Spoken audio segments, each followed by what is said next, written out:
Welcome to The Business Fighter with Henry Penix. Henry has been the CEO, founder, and consultant to hundreds of companies worldwide. He retired a multimillionaire, financially independent at the age of 35. Henry grew up a preacher's son and was thrown in jail 3 times for various altercations. He knows what it means to come from nothing and have to fight his way to the top. Henry is the business fighter who will teach you strategic skills for winning in business and in life. Don't just spectate, participate. It's time to get in the ring. Hi, this is Henry Penix, the business fighter. I'm here interviewing a man who I met just a few weeks ago. It may have been a couple of months ago now. He had me on his podcast, got along with him so well, none other than the hitman, Stephen Kuhn. Stephen is a decorated United States Army combat veteran, speaker, author, and consultant who helps individuals dramatically improve their quality of life through the consistent, conscious application of honesty, integrity, and transparency. If you take HIT, honesty, integrity, and transparency, that's why they call him the hitman.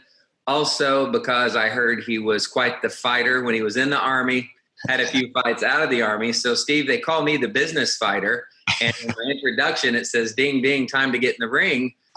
I'm not for sure I want to get in the ring with you right now. I feel like I want to. I've never backed down. So if I do get beat up, what the hell? Let's do this thing. Let's do it, man. With you, man.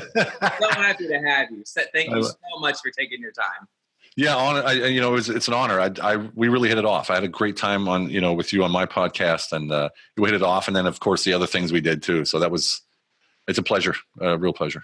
Yeah. I never knew or understood the vastness of your reach and your just who really you were until I'd ask you one thing at the end of our last podcast. You go, Henry, man, anything I can do for you, let me know. And a lot of people say that and they don't mean it, but you said it. And I can't tell the specifics right now because there were some legal things involved on my end, but all I can say is you sent me to the best, and I'll forever be indebted and grateful. So thank you so much for doing what you said you were going to do.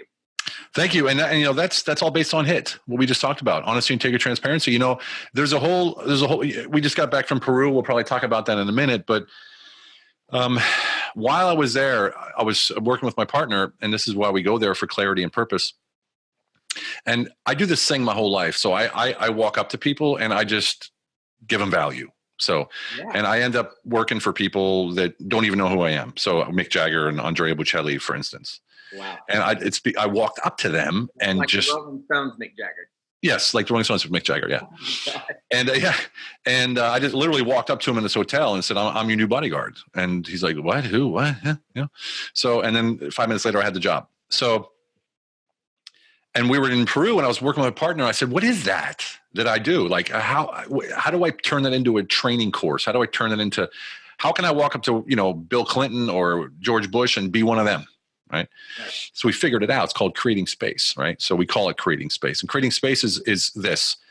Whenever you go into a conversation like we did, or like we are right now, I have no expectations, no preconceived notions, no, cookie cutter solutions. I'm only here to give value. It's my only intention.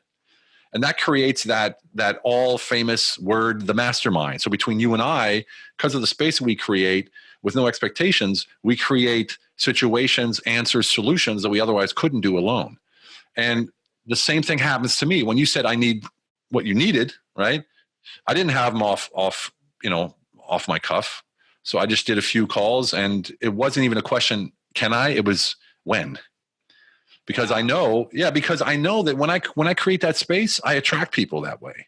Sure. And so that's what HIT's all about in the end, is creating a space for people to step into and empower them to come up with solutions and answers for what they otherwise couldn't come up with.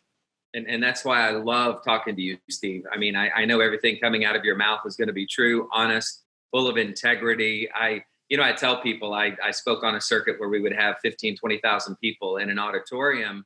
And a lot of guys would go up, and I'm all for planning, but they would literally memorize this speech and leave no room for audience feedback or whatever vibe was in the auditorium at that time. I, on the other hand, try to implement just what you said. If I go into something with no expectations, no agenda really other than to add value or just meet the guy and, live by the golden rule, treat them how you want to be treated.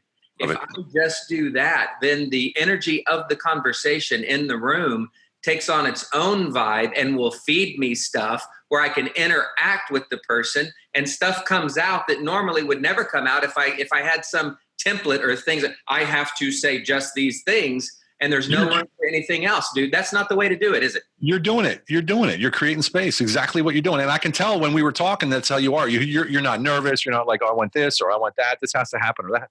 Just here we are, just two guys talking. I love it, man. I love it. It's amazing. And it's funny that you talk about treat others as you want to be treated. I go a little step further and I call it the life enterprise. So, just like a business enterprise, the CEO is responsible to and answers to the stakeholders. And we as CEOs in our own life enterprise, we answer to our stakeholders. And our stakeholders are people that come into our lives. And that's why when you ask me that, you're a stakeholder now because I know you.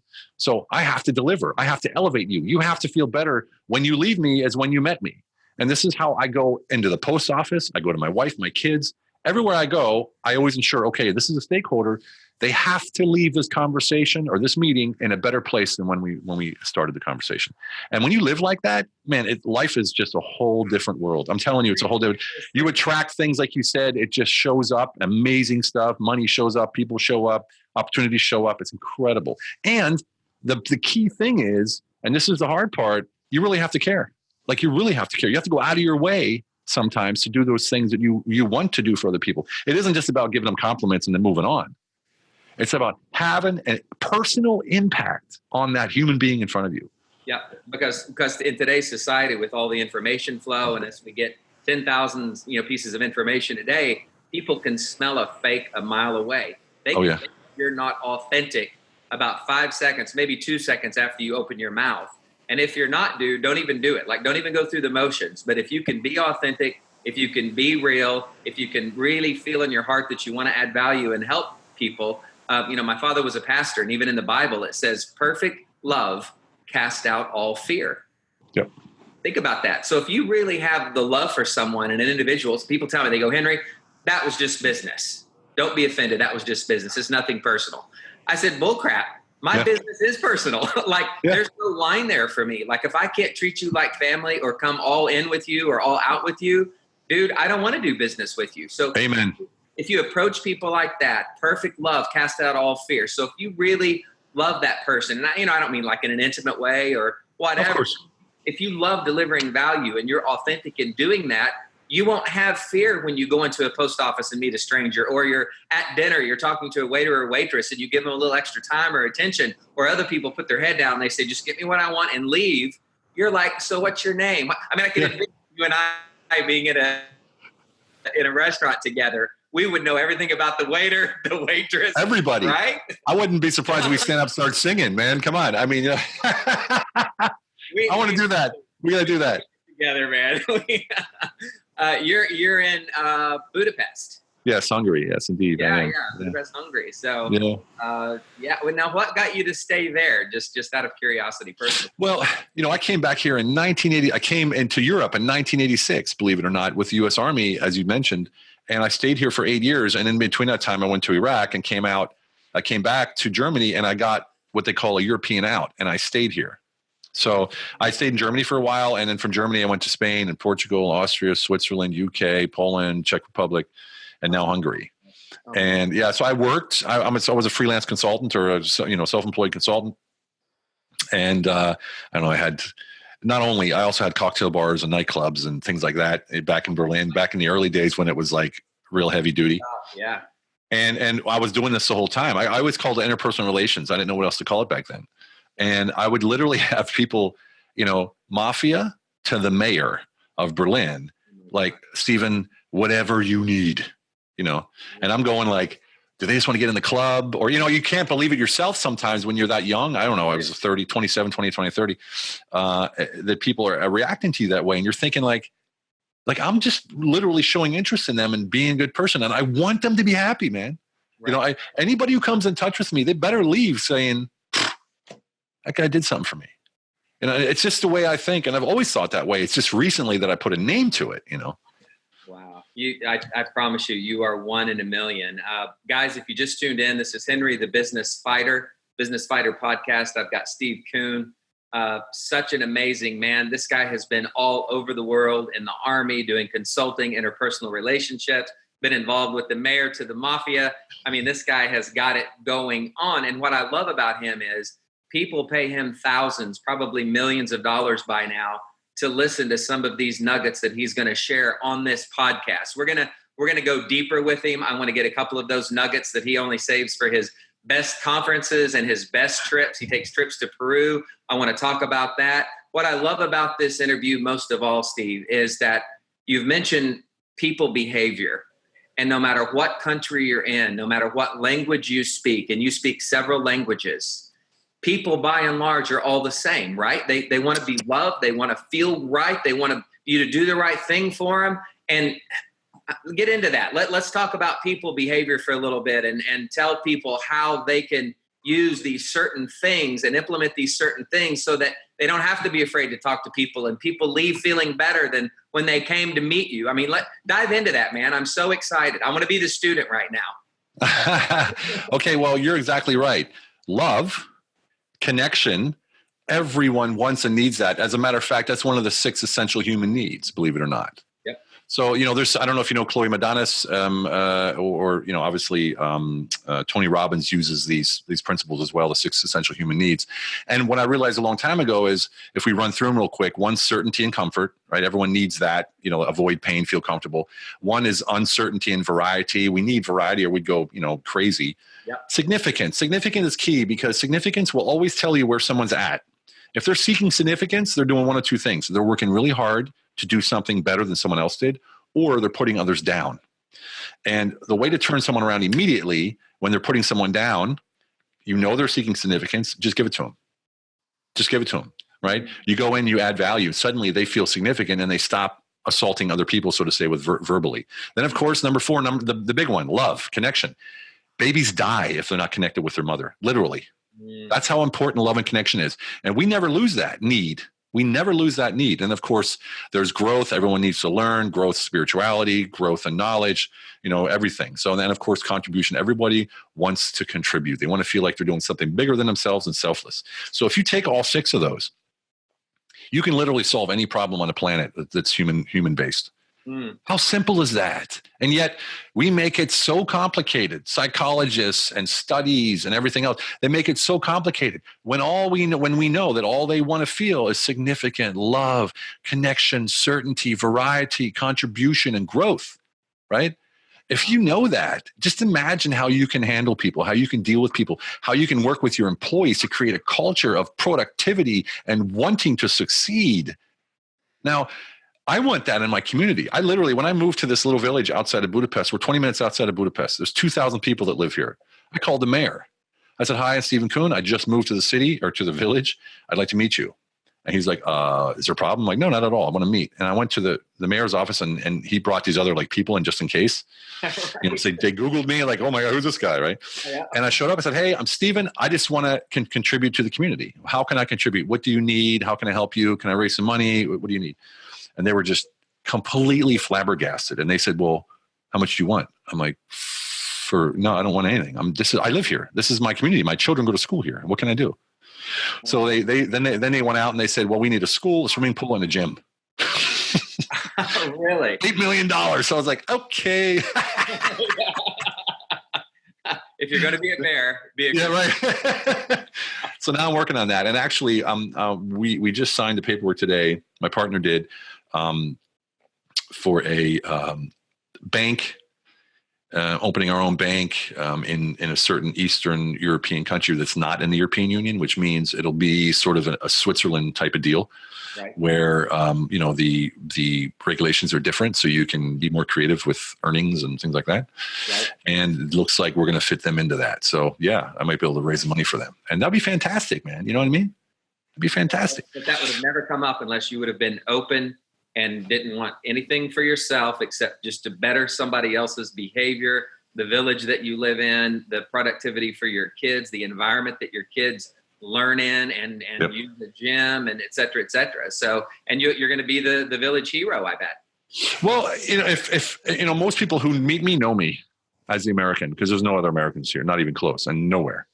And so I'm just the oddball out, right? So I'm this, this big sort of loud, smiling, laughing kind of guy. And, a lot of Hungarians are very, what's this guy, but after they see me a few times and I'm just still laughing and I'm still being nice to them, they go, okay, it must be real. And you're big. You're a big guy anyway. What's your stats? I'm 6'4", 250. Oh my God. And you got that fighter look in your eyes anyway. I do, because I'm hungry. Living in Hungary. Yeah. I'm hungry, living in Hungary. Hungry. Look, I'm 52 years old, Henry, and I feel like I'm beginning every single day new. It's just amazing that we have that opportunity every single day to start new, to create our own reality, to influence other people's lives in a good way. And it costs nothing. And the best part of it, it makes us feel fantastic. When I help somebody, when you help somebody, how do you feel? Right? Best I've ever felt. Yeah. And so instead of everybody out there trying to get, everyone should be out there giving. And the law of reciprocity will give it back to you, not necessarily from that person, but from, the world around you. You're in your life enterprise. You will get it back. I promise you. Right. No, I agree. I took my son to the Holy Land and we went and saw the Dead Sea. Wow. And they told me why the Dead Sea was dead, because it only has an inlet. It doesn't have an outlet. Right. So if something is stagnant and you don't have an outlet, if you're not giving out of the other side, you're going to get stagnant and everything in you is going to die. What a great analogy. Yeah. Wow. So that's excellent. Wow. If you think about it. If you are constantly pouring things out of your life, you're internally saying to yourself, even if you don't have it, I've got more to fill. Yeah. So then more things are almost vacuum sucked into your life, because you're pushing it out on the other end. I also use the example to be a conduit, not a container. So a conduit is what things run through. If you take that conduit and you turn it on its side and you put a bottom on it, now it's a container and it has limited capacity.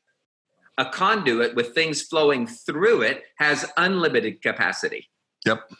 So what are you, a container or a conduit? Are you going to be the Dead Sea and have no outlet, or are you going to let things flow to you and then through you to make capacity for more? Unlimited, brother. Unlimited. Right? Both of us. We know that, right? Yes, of course. Isn't it a great feeling, though? I mean, and it's my mission, honest to God, it's my mission to pass it on to the world. I mean, I work almost exclusively with veterans. Since I'm a veteran, it makes sense. And I've sort of got a name in the veteran space because I'm not that typical veteran that, wears the disgruntled veteran t-shirt and the America hat every day. Right. Right. Absolutely. So, and I don't talk that language. I don't use it as a crutch. I don't, that kind of thing. Right. And because unfortunately, a lot of veterans, the one thing they did in their life that was bigger than them, that fulfilled them this kind of purpose, its selflessness, was the military. And unless you really try and seek your purpose and your identity that's connected to that purpose, it's going to be hard to top that selflessness. Well, I found that, and I found a way to do that, and we teach that in our courses that we have.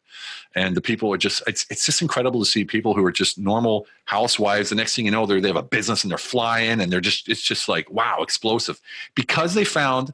They identified their identity, their true identity, and then found the purpose and created certainty. And it's just, once you have certainty, the best part is, and I know you know this, maybe not consciously, but subconsciously, that once you're certain of something, you don't have to worry about how it's going to happen because you're certain that it will. Absolutely. So good. So good, Steve. Let go.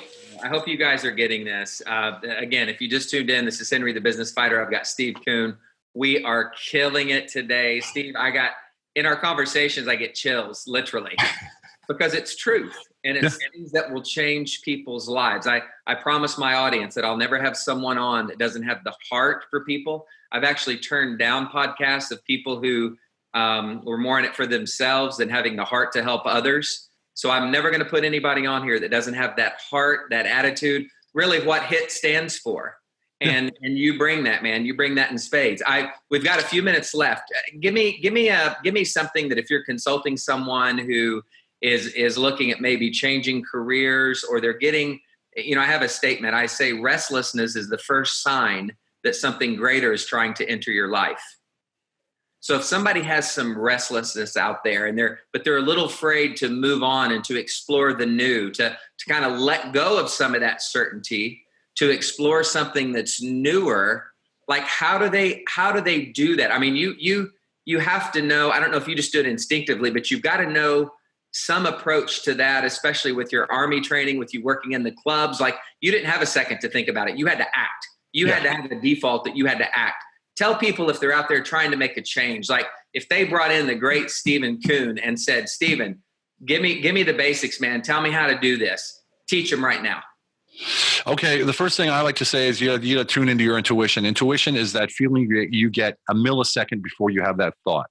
The thought is going to confuse you. I literally visually in my mind push my thought back down into my solar plexus and say, what was that feeling I had? Was it positive or negative? That's the first basis of everything that I go for, that I go by. Then I say, what's your identity real? Is it a loving person? Is it a business person? Is it someone who cares more about others than themselves? And if it is, you got to look at how that's attached to some kind of purpose.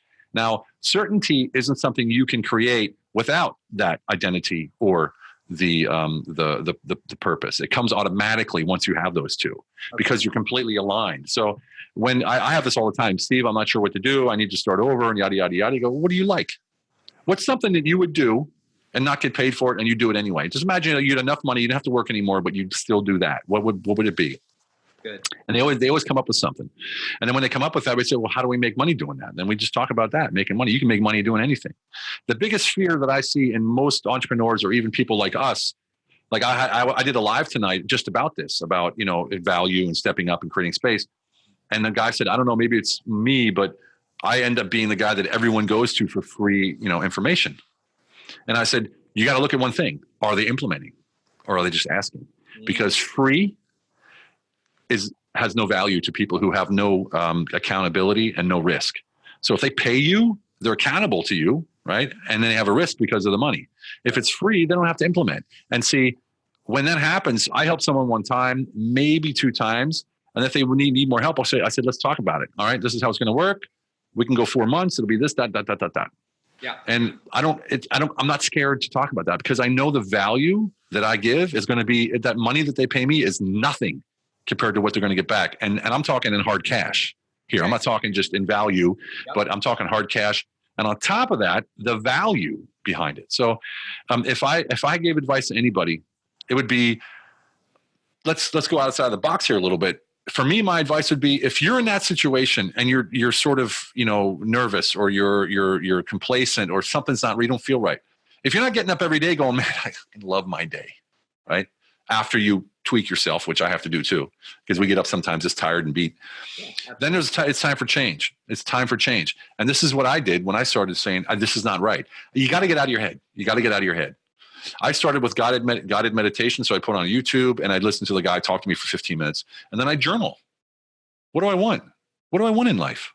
Wow. Where am I going? And after about a week, I started seeing a pattern. And I was like, yeah, man, I'm here to help people. Like that's why I'm here to help people succeed and give them what I had, thank God, intrinsically, that I had automatically, that I had from childhood. I was like this. Yep. And it was hard because I was a softy. I was seen as a softy. And I saw myself as a softy because no one else did what I did. Mm-hmm. I was that kid that got laughed at in school. I walked around with a Bible, it's like in my hand. There are people walking around with books. I had a Bible, right? And really? People would laugh at me. Kids would laugh at me and stuff. And it bothered me to no end, but it never, ever made me even consider it. And that's the funny thing about it. I never considered stopping it. And I was sad that I wasn't liked and I was depressed, but I never even crossed my mind that I have to stop.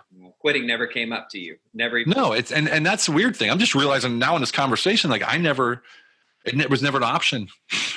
Wow. Yeah. I never thought of that before until just this very second. That's crazy. So if you have a no quitting, that could equate to your calling. Yeah. But quitting is the negative side of it, right? The purposeful side of it is keep going, right? So there is no thought of quitting. So that doesn't exist. That word doesn't even exist for me in that case. So it's keep going. Look, everything, every moment, every day, every person, every situation, every red light, green light, whatever it is you do is an opportunity. I promise you. It's every single day we have thousands of opportunities. Right. Like the one, and let me give you the opportunity about Mick Jagger real quick. I heard on the radio that he was in town in Berlin, Germany for 3 weeks. And he said, hey, they're going to be here playing this and that and the other and that. And at the end, and his bodyguard stayed in London because he broke his back or fractured his back. Me, that's an opportunity right there. Someone else would have heard that. It would have been like this. Didn't even hear it. The Stones are here. I can't wait to see them. From what you heard on the radio, you saw an opportunity. Right. Went to his hotel, waited for him, walked up to him and said, I'm the new bodyguard. He goes, who the hell are you? I said, I'm Stephen Kuhn. I live here. I speak German. I know the city. I'm a combat veteran. I can handle it. Right. Whatever you need, I can deal with it. And he said, talk to CJ. And I went over to CJ and he said, I got one question for you, big guy. I said, what? He said, do you know where to get the best sausages in Germany? I said, I do. He goes, you're hired. How's $400 a day? Done. Are you? That was it. Yes. Are you? That was it. Interview and everything. That was it. 2 minutes. That was it. I had the job. Yeah, well, I created that space too. I walked up, no expectations. I thought, what's it going to hurt, right? Right. I wasn't nervous because I didn't need it. I wanted it, but I didn't need it. And I wasn't nervous that he would say, and I just walked up and he was like, okay, this guy seems real. I did the same thing with Bocelli. I did the same thing with Olivia Newton-John. Oh my gosh. Yeah. And that's all, that comes from within, from a true love, man. Don't you think regret is worse than failure? Like if they would have said no, but you would have felt a certain way. But what if you had never done it and you wake up 20, 30 years and you say, crap, how many things that I had the opportunity to go get, but I didn't. And now I'm living in regret. That's horrible. I can't say that I would ever, that could ever happen to me, but I know that most people look at big situations like that and then think back. But the real tragedy are the little things, like that little thing on the radio that I heard at the end of a 3-minute broadcast is what changed my life forever. I got to stand on stage with Mick Jagger jamming. Oh my God. To Paint It Black. You know, and I'm holding Keith Richards up so he doesn't fall over, and hanging out with Ron Wood and Charlie Watts. I mean, it was like it was more than a dream. Right. Because I heard something on the radio and I was paying attention consciously to the world around me. What's going on? Where can I help? Where can I interject myself to create more value, add more value? Right. And I even met one time in Berlin. He was in my gym, Steven Tyler from Aerosmith. And he was in my gym. I had a gym. We had a lot of gyms, 87 gyms. And he came in with his trainer and said, hey, can we use your training facilities here? And I said, you can do it for free, man. As long as you show up, it's fine.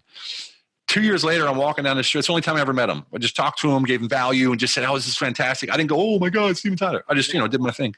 Cool. 2 years later, I'm walking down the street in Berlin. I hear this, hey, Steve. And I'm like, I turn around, there's Steven Tyler sitting in the cafe and waves me over.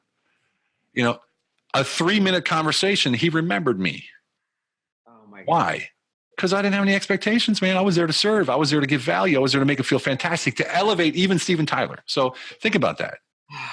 And I could go on and on. World leaders. I worked with world leaders. I consult politicians, party heads. I mean, I was even suggested by the German delegation to be in the Trump transition team. Like me, like what?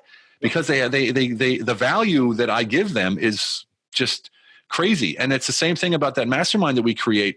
I'll never forget. They lured me into a meeting. Hey, come over for dinner. I went to dinner and there was like the ex-prime minister or the ex-defense minister and some other politicians. And they started asking me questions about the debt ceiling with Obama and all this kind of stuff. It was like 3 years ago or 4 years ago.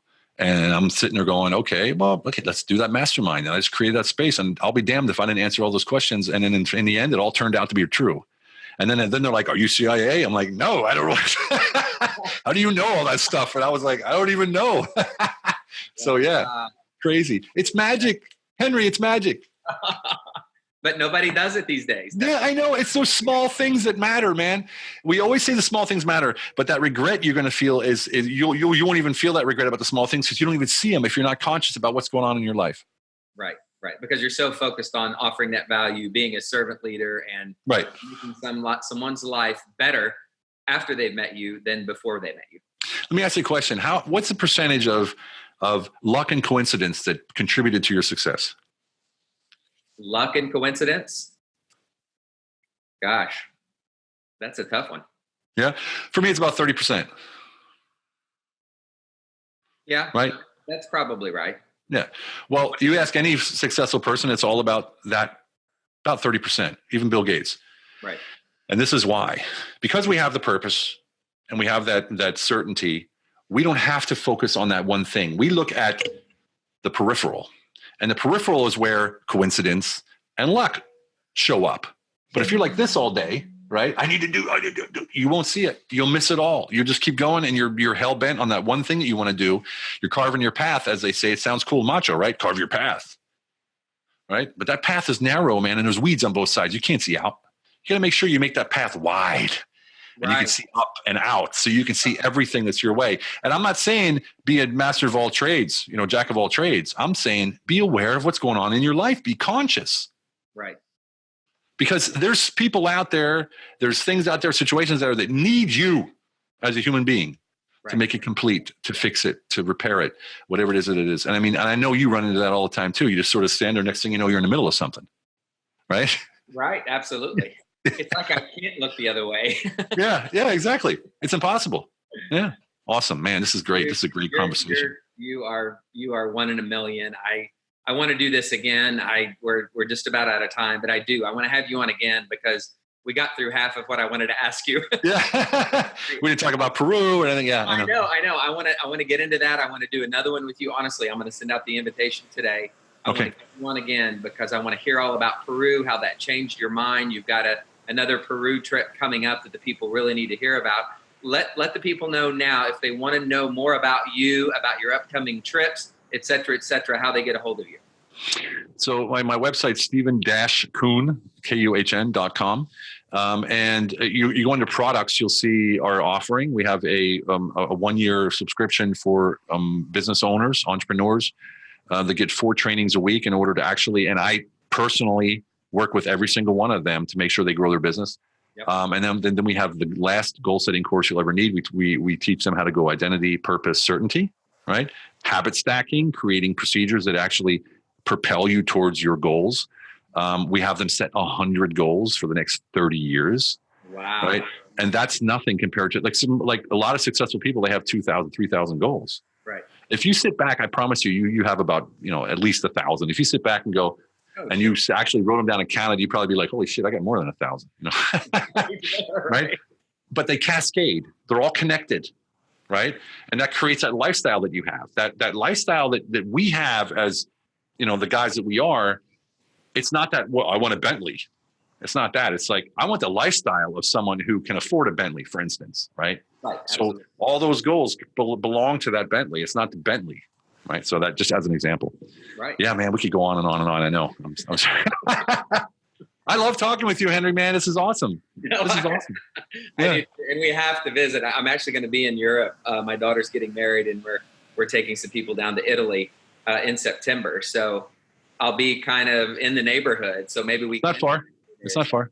It's not far. It's about, actually, I might be in Italy in September. I have a neighbor here who just, who came to Peru with us. Who, because he had cancer, he's a very successful businessman and politician here in Hungary. And he's got 2 RVs and he travels 55 days a year with his family. And he's given us one of the RVs to go with him to Italy. Oh, no kidding. Yeah. That would be the ultimate, dude. You never know, man. I know. Hang on when we finish this broadcast because I want to talk about that more. I think we can make that happen. Oh, that'd be awesome. Okay, guys. It's Henry, the business fighter. We've come to an end here with the great Stephen Kuhn.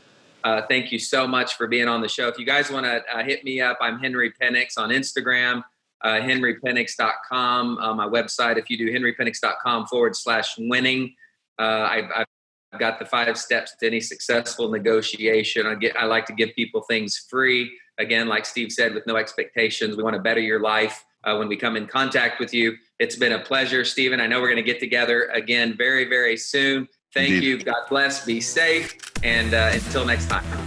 Thank you very much. Okay. See ya.